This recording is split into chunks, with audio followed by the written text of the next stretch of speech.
Talking to oneself is a habit everyone indulges in. We could no more stop talking to ourselves than we could stop eating and drinking. All that we can do is control the nature and the direction of our inner conversations.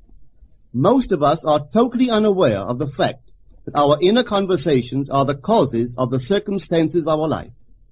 We are told that as a man thinketh in his heart, so is he. But do we know that man's thinking follows the tracks laid down in his own inner conversations? To turn the tracks to which he is tied in the direction in which he wants to go, he must put off his former conversation, which is called in the Bible the old man, and be renewed in the spirit of his mind. Speech is the image of mind. Therefore, to change his mind, he must first change his speech. By speech is meant those mental conversations we carry on with ourselves.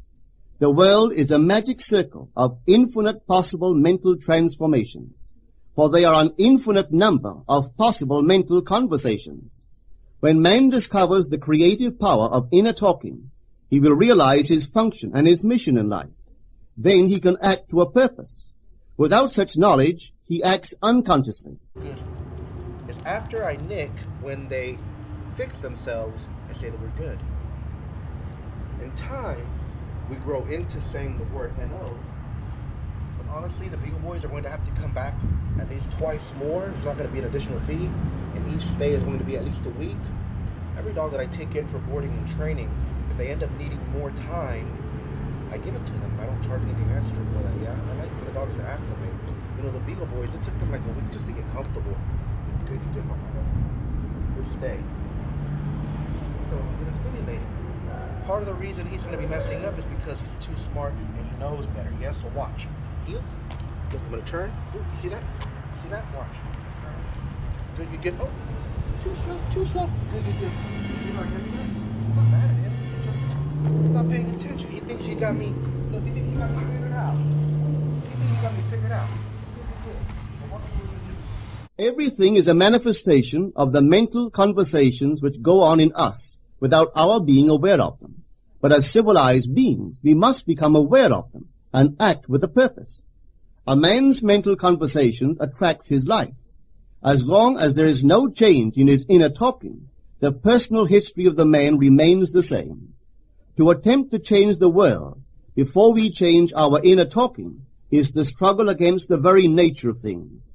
Man can go round and round in the same circle of disappointments and misfortunes, not seeing them as caused by his own negative inner talking, but as caused by others. This may seem far-fetched, but it is a matter which lends itself to research and experiment. The formula the chemist illustrates is not more certainly provable than the formula of this science by which words are clothed in objective reality. One day a girl told me of her difficulties in working with her employer. She was convinced that he unjustly criticized and rejected her very best efforts. Upon hearing her story, I explained that if she thought him unfair, it was a sure sign that she herself was in need of a new conversation piece. There was no doubt but that she was mentally arguing with her employer, for others only echo that which we whisper to them in secret. She confessed that she argued with him mentally all day long. When she realized what she had been doing, she agreed to change her inner conversations with her employer. She imagined that he had congratulated her on her fine work, and that she, in turn, had thanked him for his praise and kindness. Yay! Yay! Good. Did you get one back? 1, 2, 3. Oops. I don't want to pet you yet. So, I don't believe in calling the dog to me to stay. I believe in touching them as a form of a release. That being said, are you making a step? Can't be there for everything, yeah? Open-minded. Good, good, good. So watch what I'm going to do. Heel. Yay! Oh my god! You know, I did not think you made an honest mistake. It was just the wrong decision. Some trainers will correct right there, yeah? But why? Yay! So look. With him and his brother, because they pulled, and they're not really great about coming when called to their owners. I'm going to add a finish. So watch. He's in front of me. Now look, I'm wanting him on my left-hand side. Yeah, so watch. Heel. Yay, good. Too slow. Too freaking. Yeah. Dude, that was so slow. They're so slow. Ready? So watch. Oh, I'm making a mistake this scene already. Heel. Yeah. Oh my goodness. So you see, the way I'm going to fix that is by moving forward whenever he does it. So watch. Heel. Yay! Go. Look. Oh my goodness! And then eventually, we limit the amount of steps we're taking, decrease them rather. So look. Heel. Yeah! Oh my goodness! Good heel. So handsome. Good. Go bananas. All right. To her great delight, she soon discovered that her own attitude was the cause of all that befell her. The behavior of her employer reversed itself. It echoed, as it had always done, her mental conversations with him. I rarely see a person alone without wondering to what conversation piece is he tied. On what mysterious track is he walking? We must begin to take life consciously, for the solution of all problems lies just in this. The second man, the Lord from heaven in all of us, is trying to become self-conscious in the body, that he may be about his Father's business. What are his labors? To imitate his Father, to become master of the Word, master of his inner talking, that he may mold this world of ours into a likeness with the kingdom of love. The prophet said, "Be ye imitators of God as dear children." How would I imitate God? Well, we are told that God calls things that are not seen as though they were seen, and the unseen become seen. This is the way the girl called forth praise and kindness from her employer. She carried on an imaginary conversation with her employer from the premise that he had praised her work, and he did. Our inner conversations represent in various ways the world we live in. Our individual worlds are self-revelations of our own inner speech. We are told that every idle word that men shall speak, they shall give account thereof. For by their words they shall be justified, and by their words they shall be condemned. We abandon ourselves to negative inner talking, yet expect to retain command of life. Our present mental conversations do not recede into the past as man believes. They advance into the future to confront us as wasted or invested words. My word, said the prophet, shall not return unto me void, but it shall accomplish that which I please, and it shall prosper in all the things whereto I sent it. How would I send my word to help a friend? I would imagine that I am hearing his voice, that he is physically present, that my hand is on him. I would then congratulate him on his good fortune, tell him that I have never seen him look better. I would listen as though I heard him. I would imagine that he is telling me he has never felt better, he has never been happier. And I would know that in this loving, knowing communion with another, a communion populous with loving thoughts and feelings, that my word was sent, and it shall not return unto me void, but it shall prosper in the thing whereto I sent it. Now is the accepted time. Now is the day of salvation. It is only what is done now that counts, even though its effects may not be visible until tomorrow. We call not aloud, but by an inner effort of intense attention. To listen attentively, as though you heard, is to create. The events and relationships of life are your word made visible.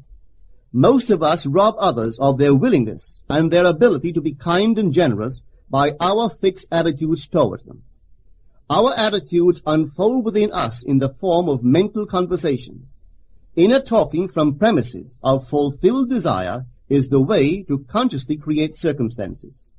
Our inner conversations are perpetually outpictured all round us in happenings. Therefore, what we desire to see and hear without, we must see and hear within, for the whole manifested world goes to show us what use we have made of the word.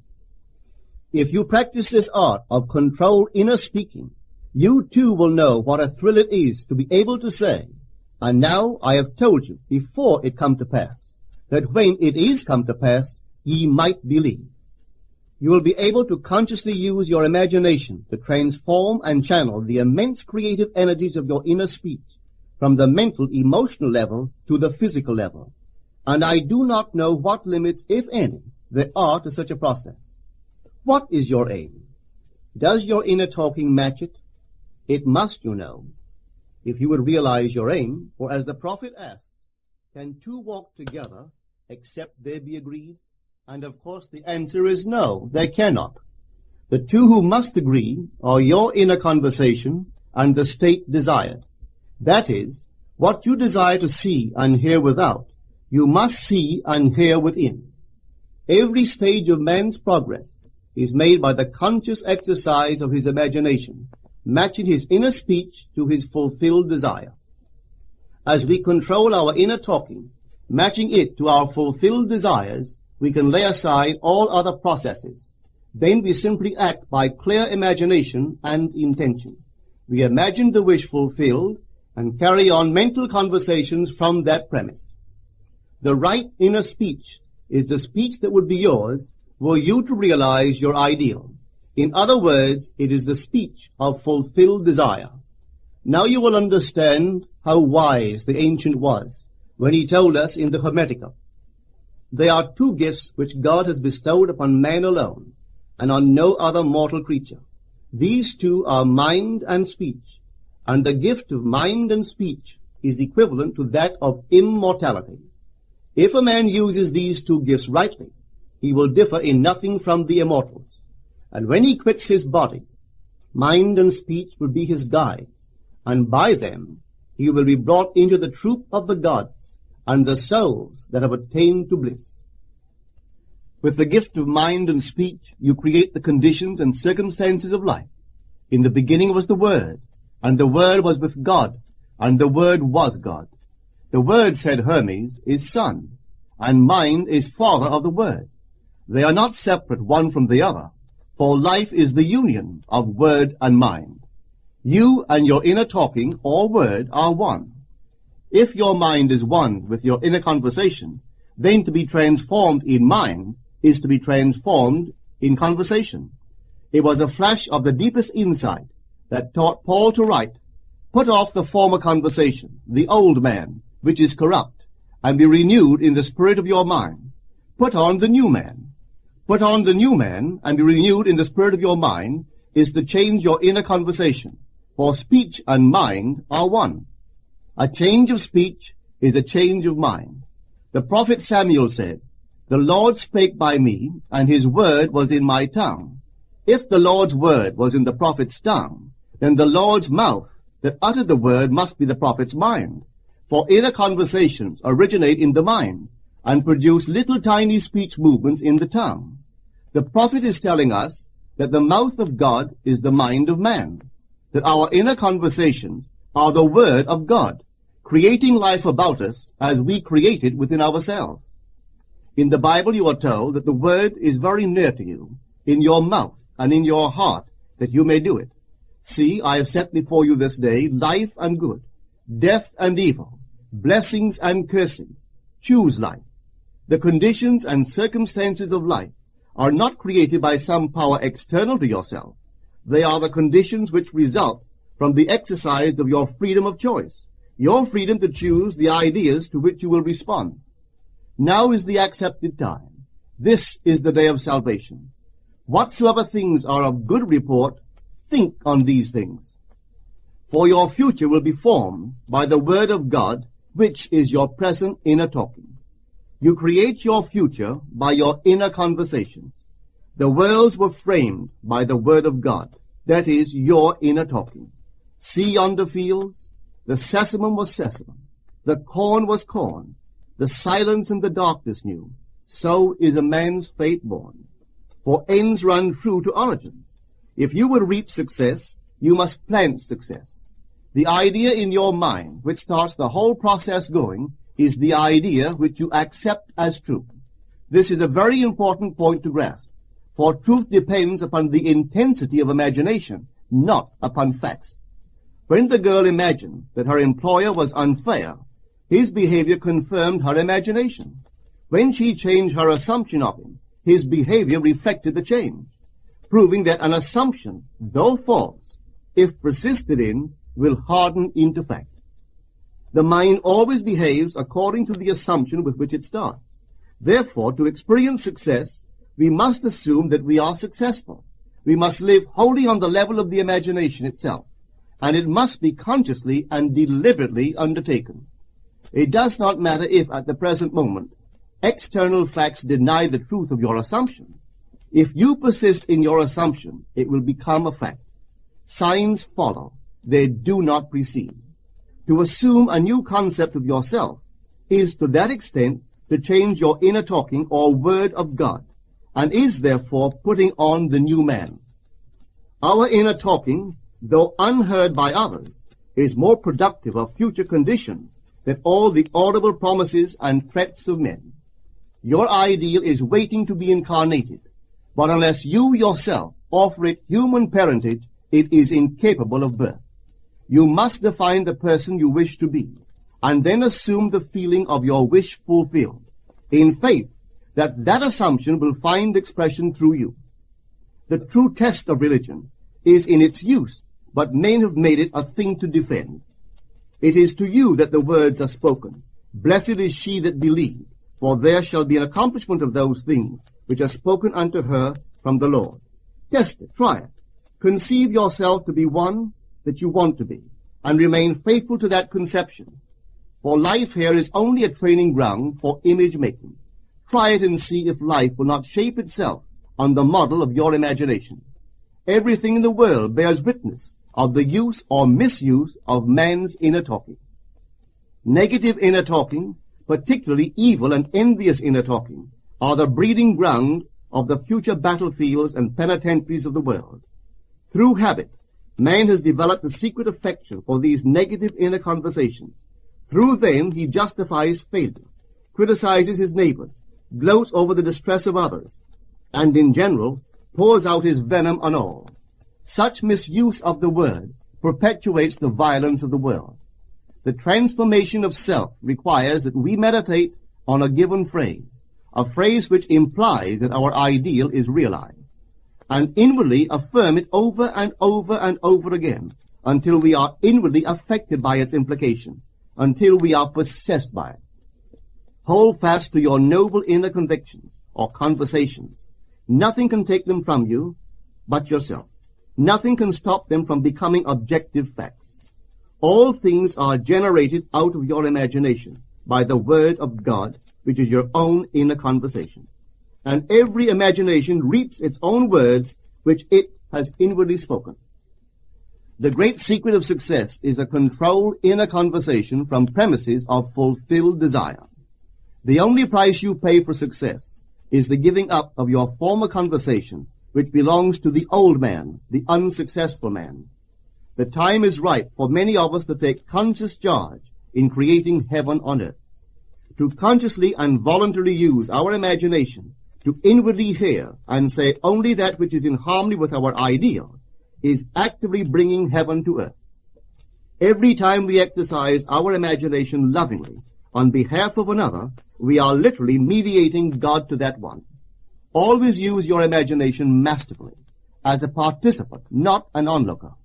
In using your imagination to transform energy from the mental, emotional level to the physical level, extend your senses. Look and imagine that you are seeing what you want to see, that you are hearing what you want to hear, and touching what you want to touch. Become intensely aware of doing so. Give your imaginary state all the tones and feeling of reality. Keep on doing so until you arouse within yourself the mood of accomplishment and the feeling of relief. This is the active, voluntary use of the imagination, as distinguished from the passive, involuntary acceptance of appearances. It is by this active, voluntary use of the imagination that the second man, the Lord from heaven, is awakened in man. Men call imagination a plaything, the dream faculty, but actually it is the very gateway of reality. Imagination is the way to the state desired. It is the truth of the state desired, and the life of that state desired. Could you realize this fully, then would you know that what you do in your imagination is the only important thing. Within the circle of our imagination, the whole drama of life is being enacted over and over again. Through the bold and active use of the imagination, we can stretch out our hand and touch a friend 10,000 miles away and bring health and wealth to the parched lips of his being. It is the way to everything in the world. How else could we function beyond our fleshly limitations? But imagination demands of us a fuller living of our dreams in the present. Through the portals of the present, the whole of time must pass. Imagine elsewhere as here, and then as now. Try it and see. You can always tell if you've succeeded in making the future dream a present fact by observing your inner talking. If you are inwardly saying what you would audibly say, were you physically present and physically moving about in that place, then you have succeeded. And you could prophesy from these inner conversations and from the moods which they awaken within you what your future will be. For one power alone makes a prophet, imagination, the divine vision. All that we meet is our word made visible, and what we do not now comprehend is related by affinity to the unrecognized forces of our own inner conversations and the moods which they arouse within us. If we do not like what is happening to us, it is a sure sign that we are in need of a change of mental diet. Step off on your right foot. So watch what I'm going to do. Heel. Good. Handsome. So look what I'm going to do. I would tell him to stay. I don't tell him to stay. I just expect things, yeah? So look, I would step forward. And watch how I'm going to step forward. I'm going to swing this right foot forward so that my left shoulder blade stays pointed at him. All of those shenanigans encourage and increase the likelihood of your dog not breaking his stay. Again, look at the difference. So see, he's so habituated to it that if I step away this way, he doesn't really react. Now watch what happens if I step away like this. Nothing, because he's making a liar out of me. But no, normally,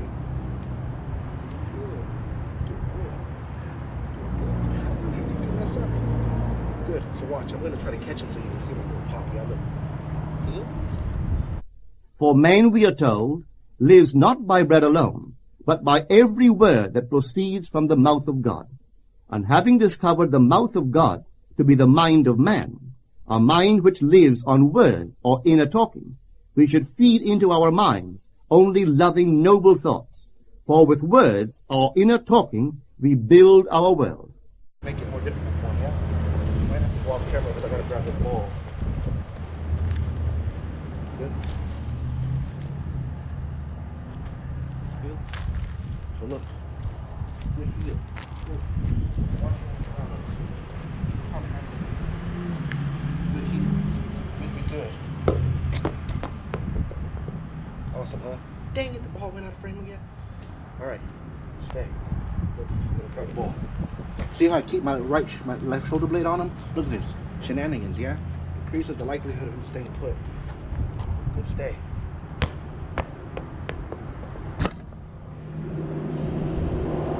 Good stay. Left shoulder blade. Shenanigans, yeah? Good stay.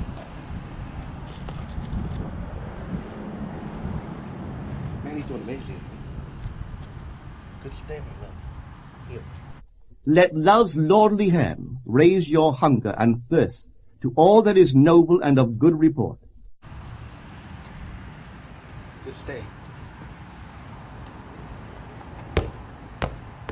I can't. Too much. He's too good. I'm sorry, Baba.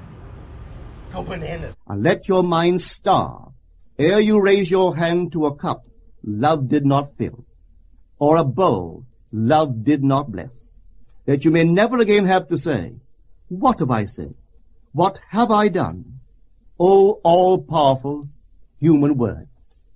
Now let us go into the silence.